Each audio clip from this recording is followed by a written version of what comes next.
అలాగే కార్పొరేషన్లలో పనిచేస్తున్న రెగ్యులర్ ఉద్యోగుల పదవి విరమణ వయసును 60 నుండి 62 ఏళ్లకు పెంచుతూ కూడా ఏపీ సర్కార్ అధికారికంగా ఉత్తర్వులు జారీ చేసింది.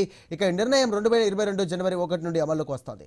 దీంతో గతంలో 60 ఏళ్లకు రిటైర్ అయినటువంటి అర్హులైన సిబ్బందిని కూడా తిరిగి 62 ఏళ్ల వరకు విధుల్లోకి తీసుకునే అవకాశం ఉన్నట్టుగా తెలుస్తోంది. ఇక వేలాది మంది కార్పొరేషన్ ఉద్యోగ కుటుంబాలకు ఈ నిర్ణయంతో లబ్ధి చేకూరనుంది.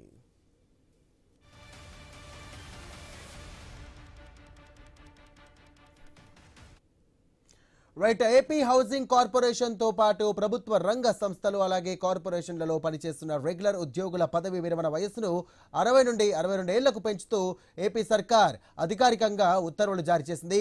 ఇక ఈ నిర్ణయం 2022 నుండి జనవరి 1 నుండి కూడా అమల్లోకి వస్తోంది. ఇక దీంతో గతంలో 60 ఏళ్లకు రిటైర్ అయినటువంటి అర్హులైన సిబ్బందిని కూడా తిరిగి 62 ఏళ్ల వరకు విధుల్లోకి తీసుకునే అవకాశం ఉన్నట్టుగా తెలుస్తోంది. వేలాది మంది కార్పొరేషన్ ఉద్యోగ కుటుంబాలకు ఇక ఈ నిర్ణయంతో లబ్ధి చేకూరనుంది.